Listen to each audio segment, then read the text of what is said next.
பரிதாரத்தை பூசிக்கொள்ள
எதற்காக ஒரு பெண்ணாக பிறக்க வைத்தார்?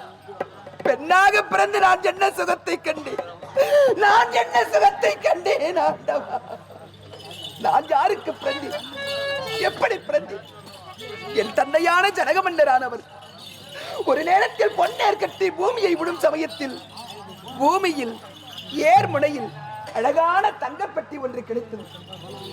தங்கப்பெட்டியை திறந்து பார்த்ததும் அதில் சின்னம் சிறு குழந்தையாக நான் தவழ்ந்து கொண்டிருந்தேன். என்னுடன் கூடவே சிவதனமும் ஒன்று இருந்தது. சீதளம் பொருந்தி இந்த பூமியில் கிடைத்ததால் சீதை எனவும், ஜனகருக்கு மகளாக கிடைத்ததால் ஜானகி எனவும் பெயரிட்டு சீரும் சிறப்போடு வளர்த்து வந்தார் என்னுடைய தந்தையானவர். என்னுடைய விளையாட்டு பருவத்தில் என் தோழிகளோடு நான் பூப்பந்து விளையாடிக் கொண்டிருக்கும் சமயத்தில் நாங்கள் விளையாடிக் கொண்டிருந்த பூப்பந்தானது என்னுடன் கிடைத்த சிவதனுவின் அடியில் மாட்டிக்கொண்டது. எத்தனையோ வீரர்கள் முயற்சி செய்தும் வில்லை அகற்றிவிட்டு பூப்பந்தை எடுக்க முடியவில்லை. அச்சமயத்தில் நான் என்ன செய்தேன்?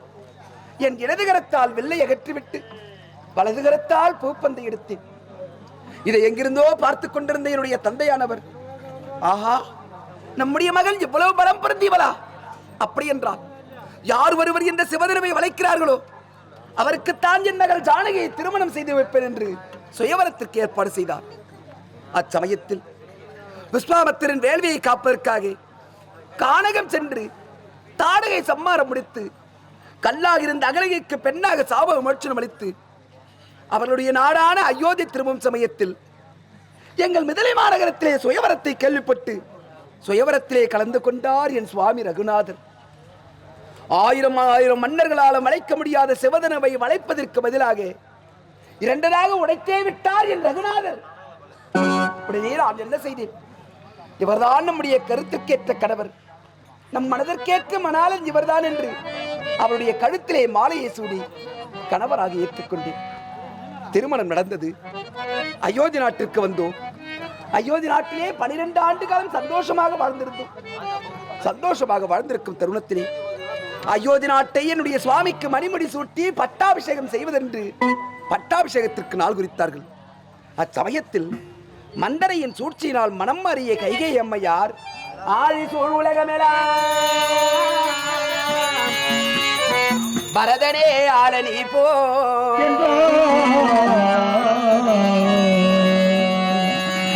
ஆதி சூழ் உலகமெல்லாம் பரதனே ஆளனி போய் தாழிரும் சடைகள் தாங்கி தாங்கெனும் தவமேற்கொண்டு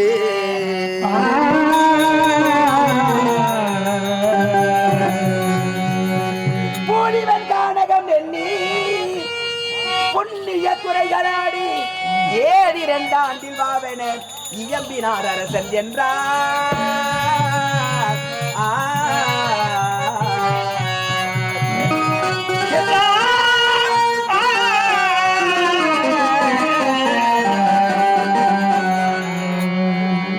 ஒரு சமயம் சம்பிராசுர யுத்த காலத்தின் பொழுது என் மாமியாகிய கைகேயி அம்மையார் என் மாமனாராகிய சக்கரவர்த்தியாருக்கு சமர் செய்வதிலே உதவி செய்தார். அவருடைய உயிரையே காப்பாற்றினார் என்ற காரணத்திற்காக கண்ணே கைகேயி, உன்னால் அல்லவோ நான் சம்பிராசுரனை வெற்றி கண்டேன். எனக்கு பேருதவியாக இருந்தால் என் உயிரையும் காப்பாற்றினார். என் மனம் மகிழ்ந்தேன். உனக்கு 2 வரங்கள் தருகிறேன், பெற்றுக்கொள் என்று என் மாமனார் உரைக்க, சுவாமி எனக்கு வரங்கள் இப்பொழுது வேண்டாம், காலமும் நேரமும் கனிந்து வரட்டும், அப்பொழுது பெற்றுக் கொள்ளுகிறேன் என்று உரைத்த என் மாமியாகிய கைகேயி அம்மையார் பருவாவி மந்திரையினுடைய வார்த்தையை கேட்டு அந்த வரத்தை எப்படி பெற்றுக் கொண்டார்கள்? எப்படி? ஒரு வரத்தால் என் சுவாமி 14 ஆண்டு காலம் காட்டுக்கு செல்ல வேண்டும் என்றும், மற்றொரு வரத்தால் என் மைத்துனர் பரதன் தான் இந்த நாட்டிற்கு மன்னராக வேண்டும் என்று வரத்தை பெற்றுக்கொண்டு என் சுவாமியை காற்றுக்கு அனுப்பவும் ஏற்பாடு செய்து விட்டார்கள். விடிந்தால் இந்த அயோத்தி நாட்டிலே மணிமுடி சூட்டு விழா நடக்கப் போகிறது. என் சுவாமியின் சிரசிலேயே மணிமுடி ஜொலிக்கப் போகிறது. மக்கள் அனைவரும் அதை ஆரவாரத்தோடு கண்டுகளிக்கப் போகிறார்கள். நாமும் அங்கே கண்டுகளிக்கலாம் என்று காத்திருந்த எனக்கு என் சுவாமி மரவரை தோரித்து மரவரை கோலத்தோடு வெளியே வந்து நின்றார். அவரை பார்த்தது, சுவாமி இது என்ன அலங்கோலம், சுவாமி இது என்ன அலங்கோலம், விடிந்தால் இந்த அயோத்தி நாட்டிற்கே நீங்கள் மன்னராக போகிறீர்கள், மணிமணி சூட்டி மன்னராக காட்சியை மனம் குளிர பார்க்கலாம் என்று காத்திருந்தேனே, இப்படி மரபுரி தரித்து வந்து நிற்கிறீர்களே, நடந்தது என்னவென்று நான் கண்ணீர் விட்டு கதறி கேட்க, ஜானகி பட்டாபிஷேகம் நின்று விட்டது. நாளை முதல் என் நாட்டிற்கு மன்னர் என் தம்பி பரதன் தான். நான் 14 ஆண்டு காலம் காட்டிற்கு செல்ல வேண்டும் என்று என் தந்தையாரின் கட்டளை. ஆகையா எப்பொழுதே நான் காட்டிற்கு புறப்படுகிறேன்.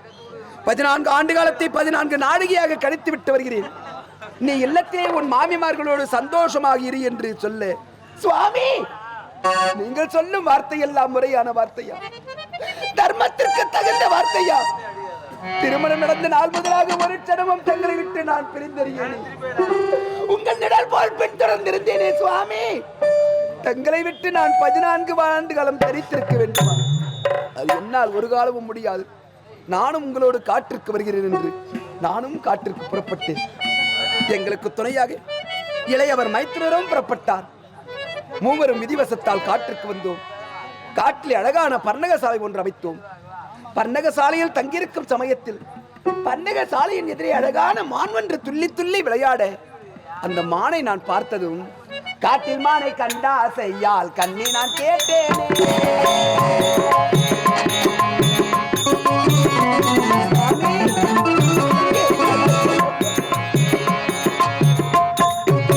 காட்டில் மானை கண்டா செய்யால் கண்ணி நான் கேட்டேனே, மன்னனை விட்டேனே,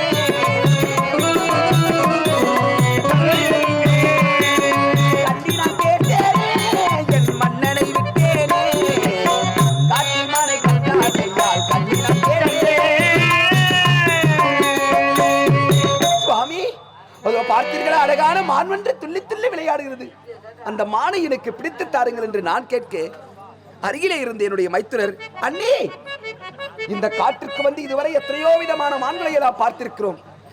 ஆனால் இந்த மான் பார்ப்பதற்கு பொன்னிறமாக காட்சியளிக்கிறது. இதை போன்ற மான் இவ்வுலகத்திலேயே எங்கும் நான் பார்த்ததில்லை. ஆகையால் இந்த மான் உங்களுக்கு வேண்டாம் என்றார். கேட்டேனா? பாவி, நான் அப்பொழுதும் கேட்கவில்லையே. இளையவர் உரைத்த வழி கேட்காதிருந்தேன் பாவி.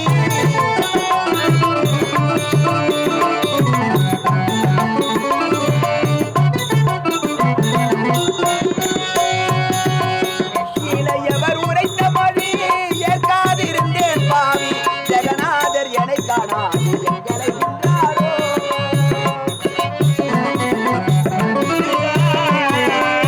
ஜெகநாதர் என்னை காணாது எங்களை கின்றாரோ, எங்களை கின்றாரோ, ஆவி இழந்து விட்டாரோ,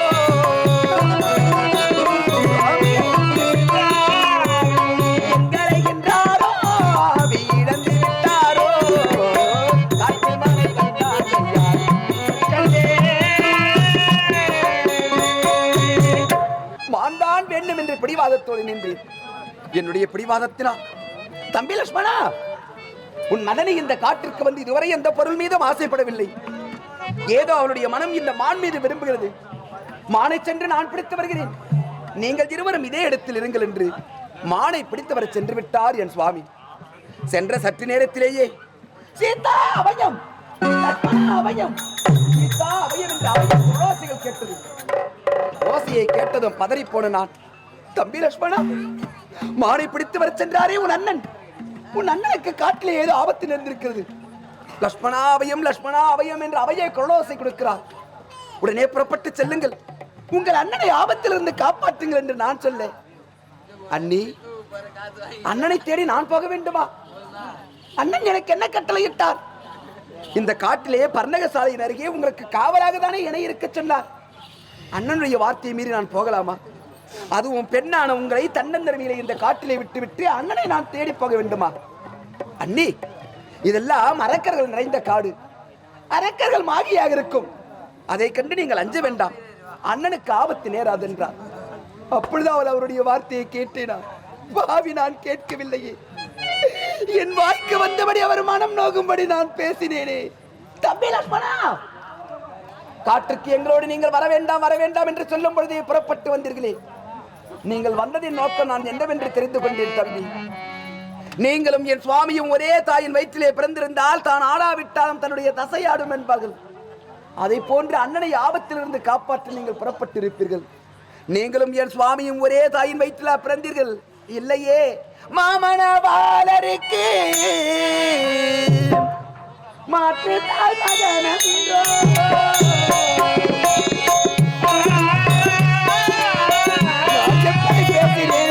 ஐயோ மைத்துனா,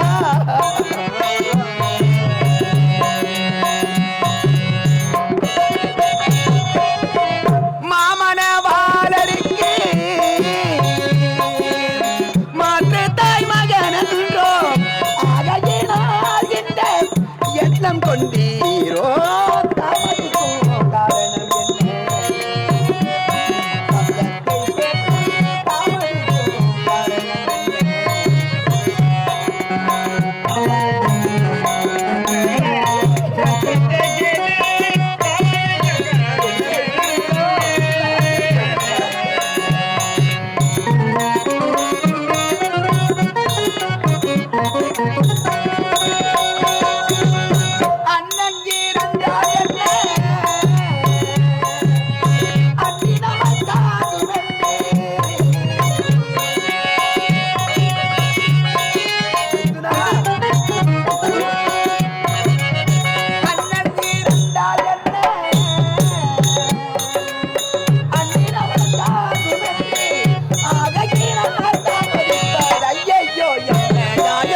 தாமதிக்கும் காரணம்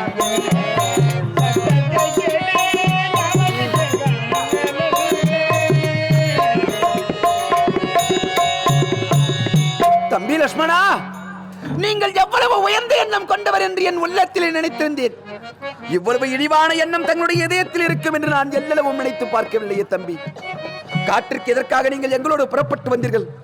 காட்டிற்கு வந்து காட்டிலே அண்ணனுக்கு ஏதாவது ஆபத்து நேர்ந்து அண்ணன் இறந்து விட்டால் அண்ணனுடைய பொருள் எல்லாம் உங்களுக்கு சொந்தம். என் மீது ஆசை கொண்டே நீங்கள் காட்டிற்கு வந்தீர்களா?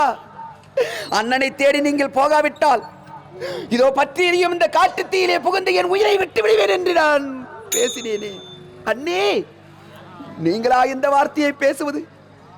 இத்தனை நாட்களாக தாயாக நினைத்து வந்த என்னை தரங்கெட்ட வார்த்தையால் பேசிவிட்டீர்களே அண்ணி. இனி ஒரு க்ஷணமும் இந்த இடத்தில் இருக்க மாட்டேன். இப்பொழுதே புறப்பட்டு செல்லுகிறேன், அண்ணனை தேடி போகிறேன். அண்ணன் நிலைமை என்னவென்று தெரிந்து வருகிறேன். ஆனால் போவதற்கு முன்பு இதோ நீங்கள் இருக்கும் இந்த பன்னகசாலை எதிரே 3 கோடுகள் போட்டுவிட்டு செல்லுகிறேன். எக்காரணத்தை கொண்டும் இந்த கோட்டை தாண்டி நீங்கள் வெளியே வரக்கூடாது என்று 3 கோடுகள் போட்டுவிட்டு அவரும் என்னை விட்டு சென்று விட்டார். சென்ற இருவரும் வரவில்லையே. காட்டிலே என்ன நடந்ததோ என்று காத்திருக்கும் தருணத்தில் படுவாவி ராவணன் ஒரு வயதான கோலத்தில் அம்மா பசி அம்மா பசி என்று பர்ணகசாலையின் அருகே வர அவன் மீது பரிதாபப்பட்டு, ஐயோ வயதானவர் பசியின் கொடுமையால் தவிக்கிறாரே, ஐயா உங்கள் பசியை தீர்ப்பதற்கு உணவு ஏதும் எங்களிடத்தில் இல்லை, காய்கனிகளை புசித்துத்தான் இந்த கானகத்தில் காலத்தை கழிக்கிறோம். என்னால் முடிந்தது இந்த காய்கனிகளை கொடுக்கிறேன். இதை புசித்து பசியாருங்கள் என்று நான் கொடுக்க, அம்மா என் பசியை தீர்க்க நீங்கள் காய்கனிகளை கொடுக்கிறீர்கள். ஆனால் கொடுப்பதற்கு முன்பு நம் இருவருக்கும் இடையே ஏதோ 3 கோடுகள் தெரிகிறதே. இந்த கோட்டிற்கு உள்ளே இருந்து கொடுத்தால் கொடுத்த உங்களுக்கும் புண்ணியமில்லை, அதை வாங்கி புசித்தால் எனக்கும் பசி தீராதம்மா. ஆகையால் கோட்டை தாண்டி வெளியே வாருங்கள் என்று அவன் சாகசமாக சொல்ல, அவனுடைய வார்த்தையிலே வஞ்சகம் கலந்திருப்பது என்னவென்று தெரியாமல் நான் கோட்டை தாண்டி வெளியே வரும் சமயத்திலே சேட்டை செய்யும் ராவணனும் சிறை கொண்டான் சிங்கனும்,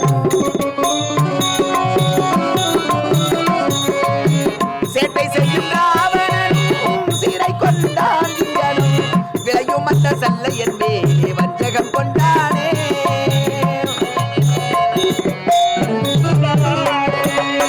விளையும் அந்த சல்லை என்பே வஞ்சகம் கொண்டானே, வஞ்சகம் கொண்டானே, பாவி வஞ்சனை செய்தானே.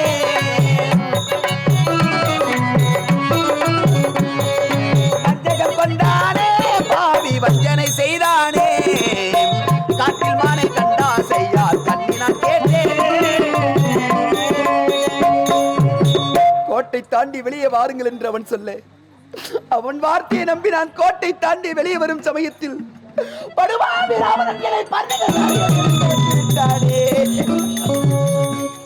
பன்னக சாலையோடு என்னை தூக்கி வந்தவன் இந்த தென்னிலங்கையிலே அசோகவனத்திலே என்னை சிறை வைத்து ஒவ்வொரு நாளும் என்னை தொந்தரவு செய்கிறானே. என் சுவாமியை மறந்து அவருடைய ஆசைக்கு இணங்கும்படி எனக்கு அறிவுரை சொல்லுகிறானே. அரக்கிகள் பலரை என் அருகே காவல் வைத்து அவர்கள் எல்லாம் என்னை பயமுறுத்தி பணிய வைக்கிறார்களே, பணிய வைக்க பார்க்கிறார்களே. சுவாமி, நடந்ததையெல்லாம் நினைத்து நினைத்து தன்னந்தனிமையிலே எப்படியே கண்ணீர் விட்டு கதறுகிறேனே. அசோகவனத்திலே என்னை காப்பாற்ற வரமாட்டீரா சுவாமி, வரமாட்டீரா? அம்மா, தினம் தினம் இப்படி அழுது பொழுது கொண்டே இருக்கிறீர்களே, இதற்கு தீர்வு என்பது கிடையாதா? அது மட்டும் கிடையாது. ஆனா தினமும் உண்ண உணவுப்பட இல்லாமல் அப்படியே அழுது கொண்டிருந்தால் நீங்கள் நடப்பது என்ன நினைத்து விடுமா? அது மட்டும் கிடையாது. இப்பொழுது எதற்காக தெரியுமா நான் வந்திருக்கிறேன்? இந்த காய்கனிகளை உண்டு முதலில் உங்களுடைய பசியை ஆற்றிக் கொள்ளுங்களம்மா. அம்மா திருசரை, இந்த அசோகவனத்திலே ஒவ்வொரு நாளும் நான் உண்ணாமலும் உறங்காமலும் என் சுவாமியை நினைத்து நான் அழும் காட்சியை பார்த்து என் பசியை தீர்க்க வந்திருக்கிறாயா அம்மா?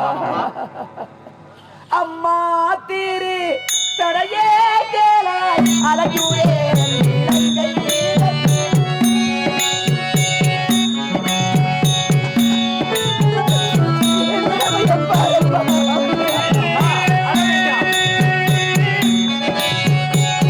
அம்மா திரு தடையே கேளாய் அழகுரே இலங்கை சும்மா இராமலன்று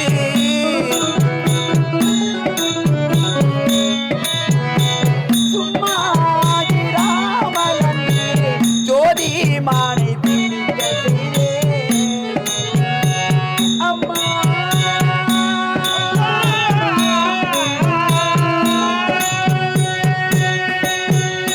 தென்னீழங்கை தீதாய் மண்ணோடு எடுத்து வந்தான். என்னை சிறை வச்சுட்டாங்க அம்மா.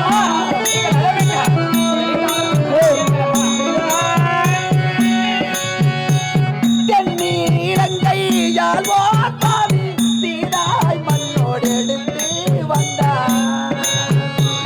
சும்மா இராமலன்று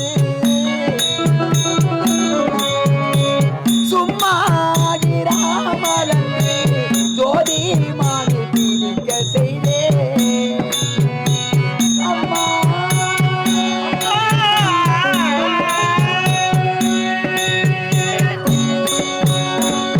அம்மா திருக்கரை, அம்மா, அரக்கர்கள் இனத்திலே பிறந்திருந்தாலும் இவ்வளவு அறிவுள்ள பெண்ணாக இருக்கிறாயே. சேற்றிலே முளைத்த செந்தாமரை போன்று நத்தையின் வயிற்றிலே கிடைக்கும் முத்துவை போன்று நல்ல மதிவடைத்த பெண்ணாக இருக்கிறாயே அம்மா.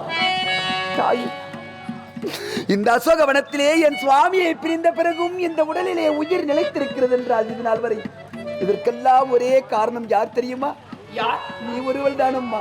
அப்படியா? தாயினும் மேலாக என் மீது பரிவு காட்டி பாசத்தை காட்டி அவ்வப்பொழுது ஆறுதல் வார்த்தைகள் சொல்லுகிறாய் அம்மா. இவ்வொரே காரணத்தினால் தான் இந்த உடலிலே இன்னும் உயிர் நிலைத்திருக்கிறது.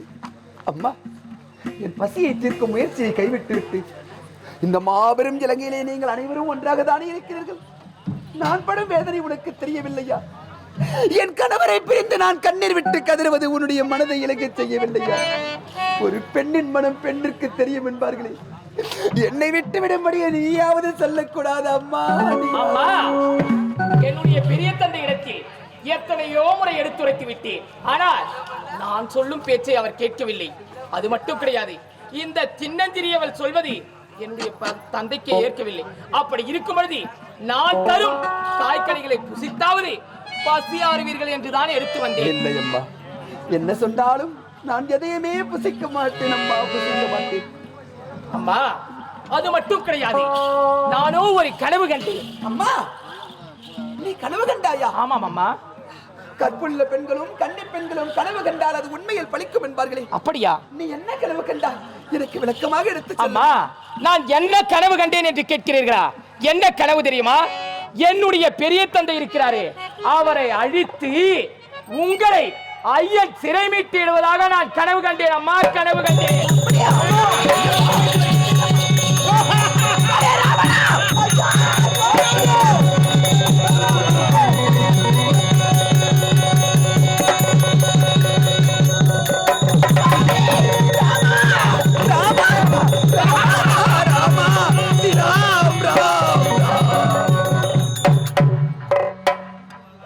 சீதா, ஏன் ஓடுகிறாய்? எங்கே ஓடுகிறாய்? எதற்காக ஓடுகிறாய்? சீதா, உன் மீது கோபம் கொண்டவன் அல்ல சீதா, கோபம் கொண்டவன் அல்ல. உன் மீது மோகம் கொண்டவன் சீதா, மோகம் கொண்டவன். சீதா, உனக்கு பாதகத்தை செய்ய வந்தவன் அல்ல. உன் மீது பாசம் கொண்டவன் சீதா, பாசம் கொண்டவன். சீதா, உன் மீது வெறுப்பு கொண்டவன் அல்ல, உன் மீது விருப்பம் கொண்டவன் சீதா, விருப்பம் கொண்டவன். எதற்காக இப்படி பயந்து கொண்டிருக்கிறாய்?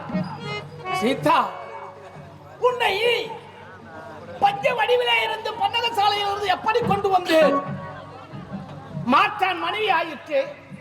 இவரை தொடக்கூடாது என்பதற்காக பஞ்ச வடிவிலே இருந்து பன்னக சாலையோடு பெயர்த்தெடுத்து புத்தக நிறுவனத்தில் வைத்துக் கொண்டு வந்தேன் சீதா, விமானத்தில் வைத்துக் கொண்டு வந்தேன். ஆமா, அப்படித்தான் கொண்டு வந்தேனே. இதுவரை நான் உனக்கு என்னடி குறை வைத்திருக்கிறேன்? கொண்டு வந்தேன். உனக்காகவே இந்த அசோகவனத்தை அமைத்திருக்கிறேன். எதற்காக இந்த அசோகவனம் என்று பெயர் சூட்டினேன் தெரியுமா? இந்த வனத்திற்கு நான் உன் மீது ஆசை கொண்டேன். ஆசை கொண்ட காரணத்தால் உன் மீது மோகம் கொண்டேன்.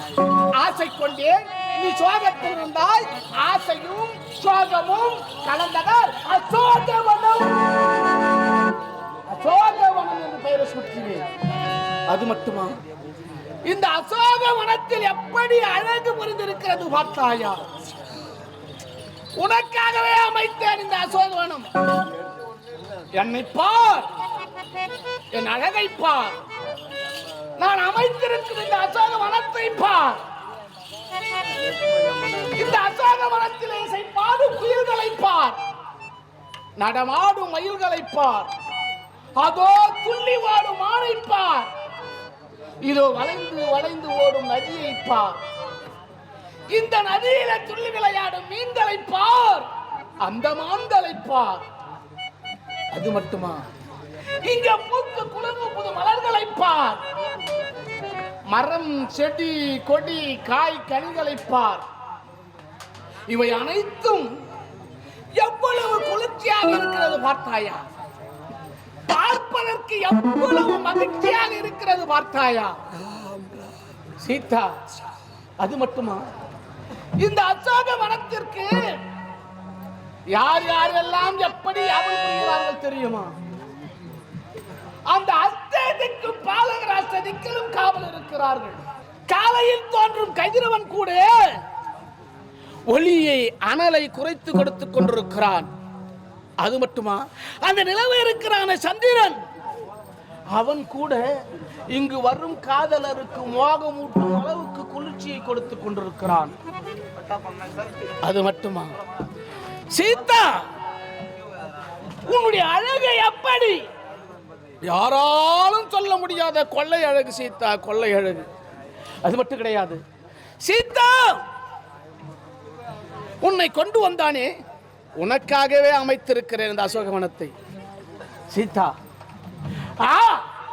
உன்னுடைய அழகை வர்ணிக்க வேண்டும் என்றால் அந்த 1000 நாளுடைய ஆதிசேரனாலும் முடியாது சீதா. ஆமாம், ஏன் அந்த தேவலோகத்தில் இந்திரன் இருக்கிறானே, அவனுடைய மனைவி சசிதேவி அம்மையார் இந்திராணி, அவள் கூட உன் அழகை கண்டு ஆதங்கப்படுகிறாள் சீதா, ஆதங்கப்படுகிறாள். அது மட்டுமா, அந்த இந்திரன் சபையில நாட்டியம் ஆடுகிறார்களே, அரம்பை, ஊர்வசி, மேனகை, திலோர்தமை என்று சொல்லக்கூடிய நாட்டிய மாதர்கள், நால்வர்கள், அப்சரசுகள், அவர்கள் நடக்கும் போது கூட ஜதி தவறாமல் நடப்பார்களாம். அவர்கள் கூட உன் நடையை கண்டு நாணி போகிறார்கள் சீதா, நாணி போகிறார்கள். அது மட்டுமா, அந்த பரமனுடைய பாகத்தில் இருக்கிறாளே பார்வதி, அவள் கூட உன் பக்கத்தில் வர வெட்கப்படுகிறாள் சீதா, வெட்கப்படுகிறாள். அது மட்டுமா, அந்த பிரம்மதேவனுடைய மனைவி இருக்கிறாளே கலைவாணி, அந்த கலைவாணி கூட உன்னுடைய கனி மொழியை கண்டு கலங்கப்படுகிறாள் சீதா, கலங்கப்படுகிறாள். அது மட்டுமா, அந்த மகாவிஷ்ணுடைய மனைவி இருக்கிறாளே லட்சுமி, அவள் கூட உன்னை கண்டு வெட்கப்படுகிறாள், வேதனைப்படுகிறாள். ஏன்? சுருக்கமாக சொல்ல போனால் அந்த லட்சுமியை விட நீ மிச்சமாகவே இருக்கிறாய் சீதா, மிச்சமாகவே இருக்கிறாய் சீதா. முத்து போன்ற பற்கள் என்னை பித்து பிடிக்க வைத்து விட்டது சீதா, பித்து பிடிக்க வைத்து விட்டது சீதா. அது மட்டுமா, எப்பொழுது பார்த்தாலும் ராமன் ராமன் ராமன் என்று அந்த ராமனையே பெருமையாக பேசிக் கொண்டிருக்கிறாய். அந்த ராமனுக்கு தற்போது எனக்கு இருக்கும் நாடு இருக்கிறதா? எனக்கு இருக்கும் நாட்டு மக்கள் இருக்கிறார்களா? எனக்கு இருக்கும் சிம்மாசனம் அவனுக்குண்டோ? எனக்கு இருக்கும் செங்கோல் அவனுக்குண்டோ? கட்டிய மனைவியை காக்க வக்கில்லாம கானகத்திலே சடைமுடி அணிந்து கொண்டு திறந்திருக்கும் அவன் வரும் மடையன், அவனை போய் எப்பொழுது பார்த்தாலும் நினைத்துக் கொண்டிருக்கிறாய். என்னை பார், என் அழகை பார். அதை விட்டு விட்டு எப்பொழுது பார்த்தால் ராமா ராமா ராமா என்று அந்த ராமனையே பெருமையாக பேசிக் கொண்டிருக்கிறாய். எந்த விதத்தில் என்னை விட அவன் பெருமையில், வீரத்தில், விவேகத்தில், ஆற்றலில், அறிவில் சிறந்தவன். என்னை விட வீரத்திலே சிறந்தவனா, அல்லது விவேகத்திலே சிறந்தவனா, அல்லது பலத்திலே சிறந்தவனா, அல்லது உனக்கு பாதுகாப்பு கொடுக்க சிறந்தவனா? அவனையே நினைத்துக் கொண்டிருக்கிறாயே சீதா. ஆம் சீதா, ஏன் எதற்காக இப்படி காலத்தாமதம் செய்து கொண்டிருக்கிறாய் சீதா? அருகாமையில் வந்து கட்டி அணைத்து ஆசையோடு ஒரு முத்தம் கொடுத்தால் எப்படி இருக்கும் சீதா? இந்த அசோகவனத்துக்கு உன்னை கொண்டு வந்து 9 மாத காலமாகிறது. நான் நினைத்திருந்தால் எப்பொழுதோ கட்டி அனைத்தினுடைய ஆசையை பூர்த்தி செய்து கொண்டிருப்பேன். எதற்காக தொடவில்லை தெரியுமா? மாற்றான் மனைவி ஆயிற்று. இவளுடைய சம்மதம் இல்லாமல் இவளை தொடக்கூடாது என்பதற்காக தொடாமல் இருக்கிறேன் சீதா, தொடாமல் இருக்கிறேன் சீதா. அது மட்டும் கிடையாது, தானா கனியாத கனியை தடி கொண்டு அடிக்க கூடாது என்பதற்காக விட்டு வைத்திருக்கிறேன் சீதா. தடி கொண்டு அடிக்க கூடாது என்பதற்காக விட்டு வைத்திருக்கிறேன். நான் நினைத்திருந்தால் உன்னை எப்பொழுதுதான் கட்டி அணைத்திருப்பேன், பூர்த்தி செய்து கொண்டிருப்பேன் சீதா. உன்னை பார்க்கும்போது வண்டுமை தனைய கூந்தல், மதன பண்டாரவள்ளி, கெண்டையோடு ஒத்த கண்ணால், கிளிமொழி வாயின் ஊரல், கற்கண்டோ சக்கரையோ கனியோடு கலந்த பாகோ, அண்டமா முனிவர்க்கெல்லாம் முதல் என்று அளிக்க முடிய வதனத்தில் கண்ணே கலத்தாமதம் செய்யாதே.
கல்லோ கரையாதோ என்றளவு, இரும்போ உருகாதோ கொஞ்சமும்.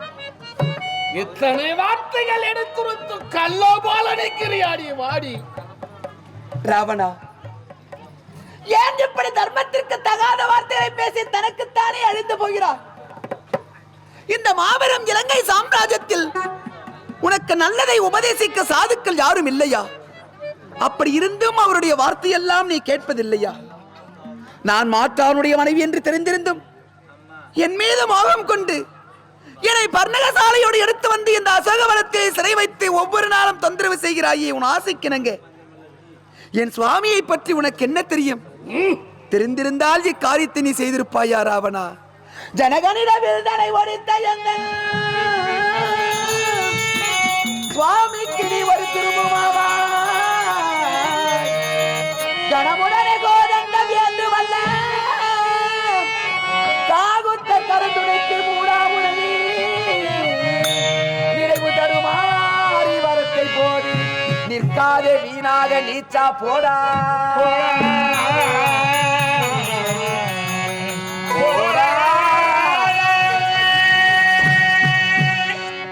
ராவணா, இந்நேரம் என்னை ஒரு பெண் என்றும் பார்க்காமல் உன் வீரத்தையும் தீரத்தையும் செல்வத்தையும் செழிப்பையும் புகழையும் பெருமையும் எனக்கு விளக்கமாக எடுத்து சொன்னாயே. உன் செல்வ செழிப்பும் உன்னுடைய புகழும் உன்னுடைய பெருமையும் என் சுவாமிக்கு முன்னால் நீ எனக்கு எப்படிப்பட்டவன் தெரியுமா? துரும்புக்கு சமமானவனே துஷ்டராவணானி போடா போடா போடா.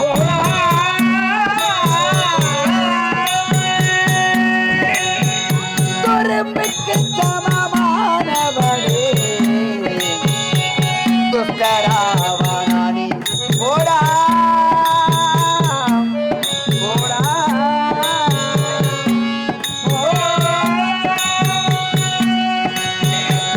இரும்பு எறும்பு அரிக்குமோடா, இரும்பு எறும்பு அரிக்குமோடா, இதனை நீயும் துரும்புக்கு சமமானவனே துஷ்டராவணானி போடா.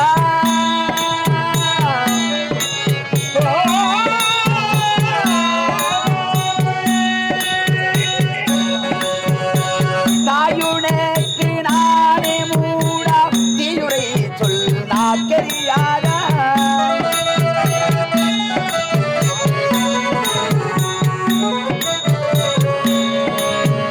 தாயுனக்கு நானே மூடா தீயுரை சொல் நாக்கரியாதா.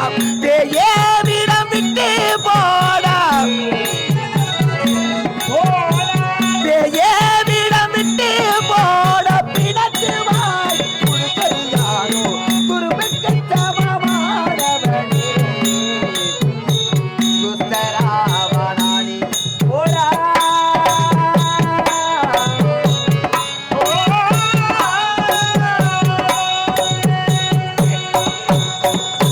ராவணா, உன் முகத்தை நேருக்கு நேராக நின்று பார்த்து பேசுவதற்கும் எனக்கு அருவருப்பாக இருக்கிறது. ஆகையால் இதோ என் பக்கத்தில் இருக்கும் இந்த தர்பை புல்லை கிள்ளி இந்த புல்லாக உன்னை நினைத்து இந்த புல்லே ராவணனை கருதி உனக்கு சில நீதி நெறிகள் எடுத்துச் சொல்லுகிறேன். இதை கேட்டாவது தெரிந்து. என் சுவாமியை பற்றி ஒவ்வொரு நாளும் இழிவாகவே பேசுகிறாய். காட்டிலே வந்து மனைவியை தொலைத்துவிட்டு கண்ணீர் விட்டு கண்டபடி அங்கு அலைந்து கொண்டிருக்கிறான். அவன் வீரமற்றவன், விவேகமற்றவன், மனைவியை காக்க வழியில்லாமல் கண்ணீர் விட்டு கதறுகிறான் என்று நீ கண்டபடி பேசினாயே என் சுவாமியை. என் சுவாமியை வீரத்தையும் ஒவ்வொரு நாளும் இழிவாக பேசினாயே. அவர் கரத்தில் இருக்கும் அம்பானது இந்த விண்ணையும் இந்த மண்ணையும் இந்த ஆழி சூழ்ந்த உலகத்தையும் ஒரு க்ஷணத்தில் அழிக்க வல்லமை பெற்றது. அப்படி இருக்க உன்னால் நான் கவர்ந்து வரப்பட்டு இந்த அசோகவனத்திலே நான் சிறை வைக்கப்பட்டிருப்பது இதுவரை என் சுவாமிக்கு தெரிந்திருக்காது. ஒருவேளை தெரிந்திருந்தால் நீ என்றோ மண்ணோடு மண்ணாக மறைந்திருப்பாயடா மடையனே. வேண்டாம் ராவணா, நீ யார்? எப்படிப்பட்டவன்? தாய்க்கு தலைமகன், முத்தமிழுக்கு முதல் மகன் சங்கராபரணம் என்ற ராகத்தை பாடி அந்த சங்கரனை நேரில் கண்டு ஈஸ்வரனுக்கு நிகராக பிரத்தீஸ்வரன் என்ற பட்டத்தை பெற்றவன். அப்படிப்பட்ட நீயா இப்படிப்பட்ட இழிவான காரியத்தை செய்வது? ராவணன் ஒரு பெண்ணை தொட்டான், அதனால் அவன் கெட்டுவிட்டான் என்று உனக்கு பின்னால் வரும் உன் சந்ததிக்கு நீ இழுக்கை தேடிவிடாதே ராவணா. உன் ஆசையை தீர்த்து வைக்க இந்த மாபெரும் இலங்கையிலே எத்தனையோ பெண்கள் காத்திருக்கிறார்கள். அவர்களிடத்தில் நீ இன்பமாக இருக்க கூடாதா? அது ஏன் உன் மனைவியான மண்டோதரிடத்தில் நீ மகிழ்ச்சியாக வாழக்கூடாதா? அதை விட்டு விட்டு விருப்பமில்லாத பெண்ணிடத்தில் இப்படி வேண்டும் என்று பிடிவாதம் செய்கிறாயே. எவன் ஒருவன் தன் மனைவியிடத்திலே மகிழ்ச்சி காணாமல் இந்திரிய வசத்திற்கு வசப்பட்டு மற்ற பெண்களிடத்தில் திரும்பி அவர்களிடத்தில் இன்பத்தை சுகித்து அவர்களிடத்தில் இன்பம் காண்கிறானோ அவர்களுக்கெல்லாம் அச்சமயத்தில் அது இன்பமாக தோன்றினாலும் அதனால் அவன் அழிவதோடு அவன் குலமும் அழிந்து பாவம் என்று சொல்லப்படுகிற நரக குழியில் தள்ளப்படுகிறான் என்பதை நீ உணராதவனா? பெண்ணான நான் உனக்கு அறிவுரை சொல்ல தகுமா? 4 வேதங்களை சிக்கர பயின்றாயே, அதிலிருந்து நீ தெரிந்து கொண்டது இதுதானா? இல்லை இவ்வளவுதானா? ஏன் ராவணா, எதற்காக இப்படிப்பட்ட அடாத காரியத்தை செய்து கொண்டிருக்கிறாய்? என் சுவாமியை பார்த்து ஒவ்வொரு நாளும் இழிவாக பேசுகிறாயே ராவணா. மதம் கொன்றைய யானையும் அற்ப ஜந்துவான முயலும் சமர்களிலே யுத்தம் செய்தால் வெற்றி யாருக்கு நிச்சயம்? என் சுவாமியோ மதம் கொண்ட யானை, நீயோ அற்ப ஜந்துவான முயலுக்கு சமமானவன். அப்படி இருக்க அவர் பெருமை தெரியாமல் நீ வீணாக பேசிக் கொண்டிருக்கிறாயே. கீர்த்தினிக்கே பார்த்திருப்பாய் காத்திரியே அர்ஜுனனை.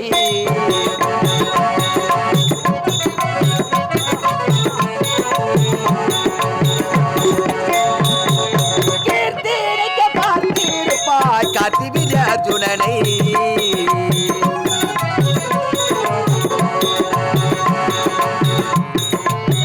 உற்றவனை கொன்றவனை வென்றவன் நாச்சுரன்றோ.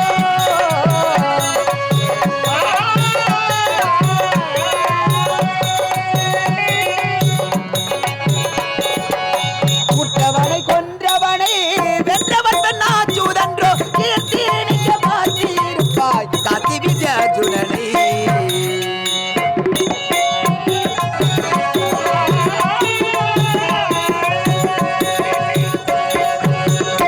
ராவண துரும்பே, என் கணவரை பார்த்து வீரமற்றவன் வீரமற்றவன் என்று இழிவாக பேசினாயே.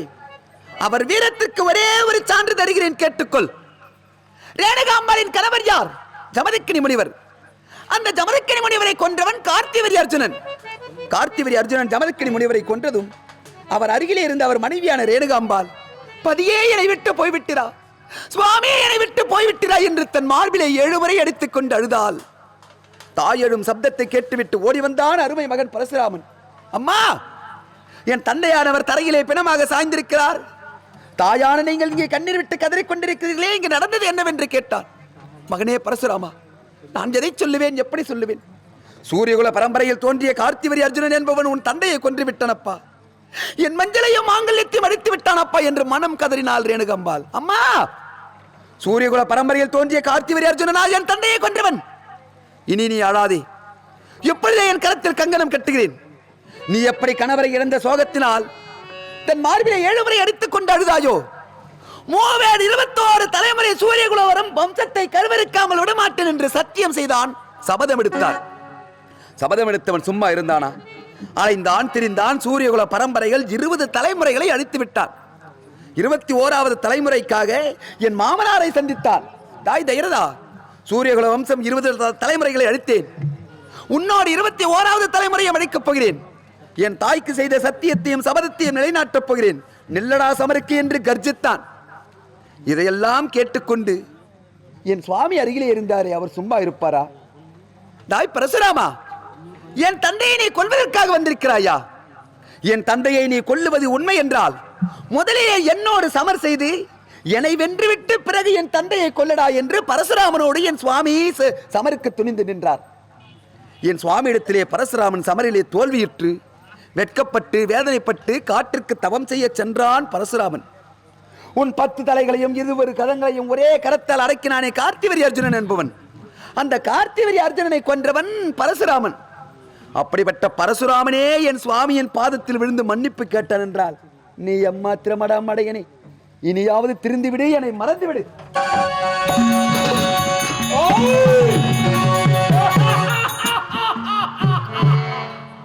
அதெல்லாம் அன்று நடந்து முடிந்த கதை.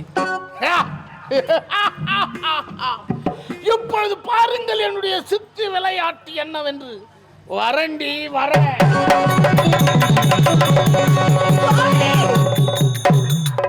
ரகுநாயகா, நான் என்ன செய்வேன்? இன்று தனித்து வந்து என்னிடத்தில் தகாத வார்த்தைகளை பேசுகிறானே. என்னை காப்பாற்றும் எண்ணம் இன்னும் தங்களுக்கு வரவில்லையா? பாவி, நான் என்ன அப்படி தவறு செய்தேன்? என்னை காப்பாற்ற வரமாட்டீரா சுவாமி?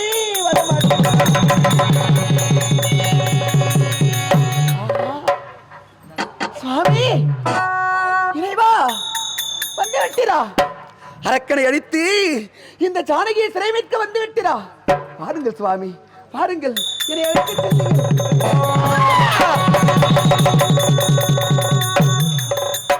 அடே ராவணா, அடே நன்றி கெட்டவனே, அடே நாடோடியே, அடே கொடியவனே, அடே கோற்றவனே, என் மீது கொண்ட ஆசையால் என் சுவாமி போன்றே உருமாறி வந்திருக்கிறாயா ஊதாரியே?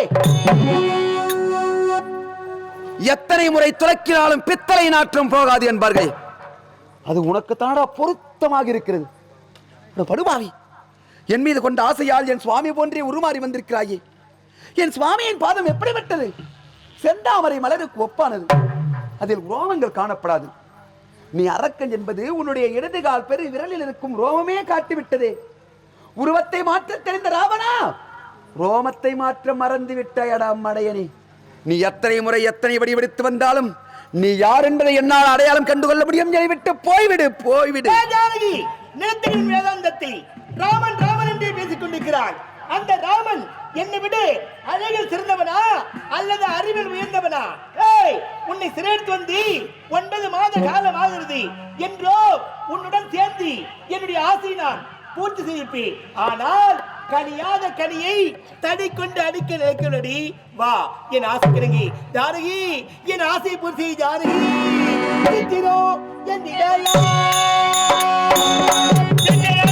ராமா, ரகுநாயகா, ராமச்சந்திர பிரபு, எப்பொழுது வருவாயோ?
உலகத்திலும் இல்லை இந்த பூங்கொடியை போல் ஏடிகளும் கண்டான் எங்கினவே பார்த்தான்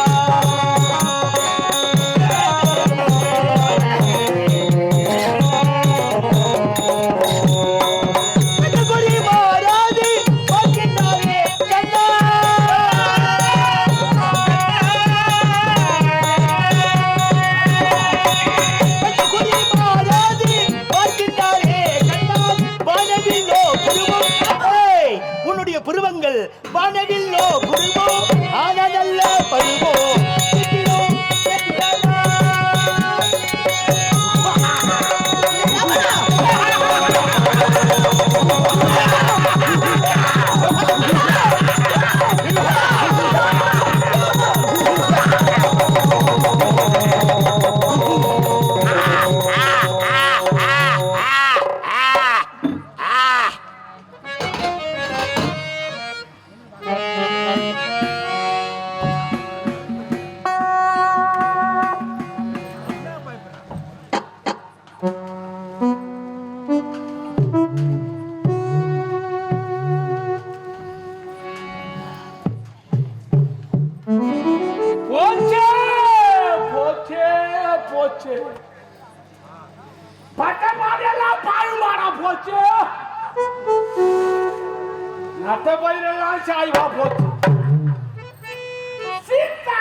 புத்து குளிரிய புது மலர் இப்படி தூதியில் சாய்ந்து விட்டது.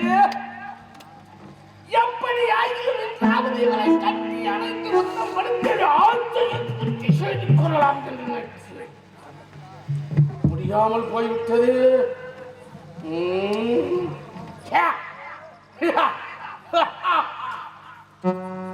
இப்பொழுது மட்டும் என்ன கெட்டுவிட்டது.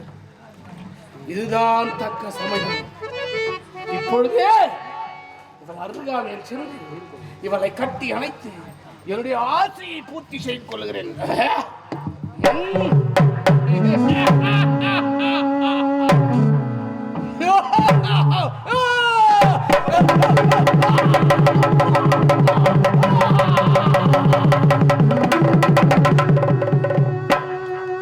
ஆச்சரியம், இவள் அருகாமையில் நெருங்க முடியவில்லையே.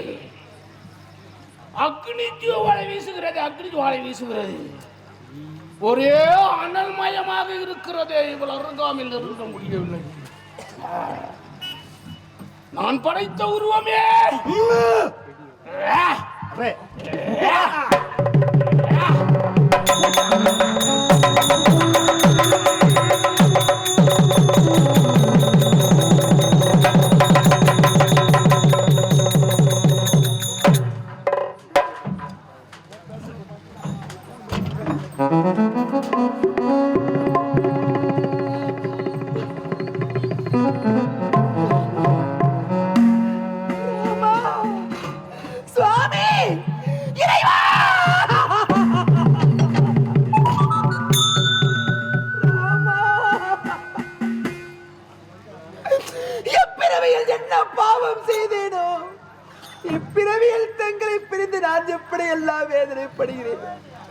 நான் வேதனைப்படுகிறேனே ராமா. படுவாவி ராவணன் என்னை ஒரு மாறி பயமுறுத்துகிறானே. என்னை காப்பாற்ற வர மாட்டீரா சுவாமி, வர மாட்டீரா? பாவி, இன்னும் போகவில்லையா? என்னை விட்டு போகவில்லையா? ஐயோ, என்னை விட்டு போய்விடு. நிலத்தின் வேதாந்தத்தை அந்த ராமனை மறந்துவிடு, இந்த ராவணன் இழந்துவிடு. அதை மறுத்துவிட்டு ராமா ராமா ராமா என்று பேசிக் கொள்கிறான். எப்போது கட்டவில்லை. இன்னும் ஒரு மாத காலம் உனக்கு அவகாசம் தருகிறேன். இந்த ஒரு மாதத்துக்குள் உன்னுடைய மனம் மாறி என் ஆசைக்கு இணங்க வேண்டும். இணங்கவில்லை என்றால் உன் அங்கங்களை ஒரு மெய்க்கு போயிட்டு சமைத்து தின்று என் ஆசையை தீர்த்துக்கொள்ள விடுவித்தவரு. ஆனால் உன்னை உயிரோட மாட்டேன். இன்று போகிறேன், நாளை வருவேன். என் ஆசைக்கு இணங்க வேண்டும். இணங்கவில்லை என்றால் உன் நிலைமையை மாற்றி அமைத்து விடுவேன்.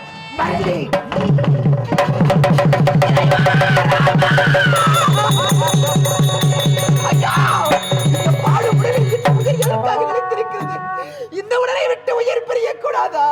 இந்த மண்ணிலே நான் பிணமாக சாயக்கூடாதா?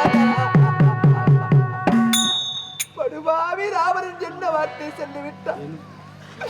இன்னும் ஒரு மாத காலத்தில் என் நிலைமையே மாறிவிடும் என்றானே. இந்த ஒரு மாத காலத்தில் அவன் என்ன செய்வானோ? என்னை எந்த நிலைமைக்கு ஆளாக்குவானோ? இறைவா, கிளிவாடும் கூட்டினிலே கருணாக புகுந்ததம்மா. உறவென்று வந்த உள்ளமும் உயிர் போக துடிக்குதம்மா, உயிர் போக துடிக்குதம்மா.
கனவும் கொண்ட வாழும் கடல் கடந்து போனதே கண்ணமில்லா